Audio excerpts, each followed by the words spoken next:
மகாநதியில் இன்றைக்கி பரபரப்பாக என்னென்னு பார்க்கலாம். காவேரி வந்து அப்பளம் போட்ட அந்த கடைக்கான வந்து விஜய் வந்து பேசுவார்.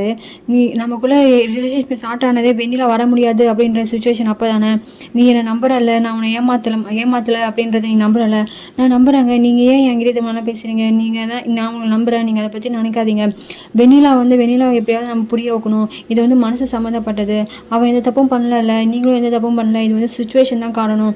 நம்ம எப்படியாவது அவங்ககிட்ட சொல்லி புரிய வைப்போம். அவள் புரிஞ்சிக்கவே முடியாது அப்படின்னு சொன்னாலும் நாம தான் ட்ரை பண்ணணும். ஏன்னா இது வந்து மனசு சம்மந்தப்பட்ட விஷயம் அப்படின்னு சொல்லுவாங்க. அவளுக்கு நம்ம கான்ட்ராக்ட் எல்லாம் மேரேஜ் பண்ணுறது தெரியும். ஆனால் தெரிஞ்சு கூட அவள் வந்து மீடியா கிட்ட சொல்லலை. ஆனால் இப்போ எப்படி இந்த விஷயம் எல்லாம் தெரியுதுன்னு தெரியல. இதுக்கெல்லாம் ராகினியும் பசுபதி தான் காரணம். அவங்க நான் சும்மா விட மாட்டேன் அப்படின்னு சொல்லுவாங்க. சரிங்க, நான் உங்களை எப்பவுமே நம்புவேன், நீங்கள் ஃபீல் பண்ணாதீங்க அப்படின்னு சொல்லுவாங்க. அதுக்கப்புறம் தான் ஹாஸ்பிட்டலில் கூட்டின்னு போவார். மயக்கம் போட்டு விழுந்துட்டாங்க அப்படின்னு சொன்னோடனே, அதுக்கப்புறம் நீ ஏன் ப்ரெக்னெண்ட்டாக இருக்க விஷயத்த எங்கிட்ட சொல்லலை அப்படின்னு கேட்பாரு. நான் சொல்லணும்னு தான் ட்ரை பண்ணேன். ஆனால் இதில் வெண்ணிலா விஷயம் இருந்ததுனால என் குழந்தை வந்து இதில் ஒரு பிரச்சனையும் வந்துடக்கூடாது அப்படின்னு நினச்சி சொல்லலை. சரி, நீ முன்னாடியே சொல்லியிருந்துருக்கணும். நான் மறுபடியும் வேறு வந்தால உங்கள் வீட்டுக்கு அப்போவா சொல்லியிருக்கலாம்ல.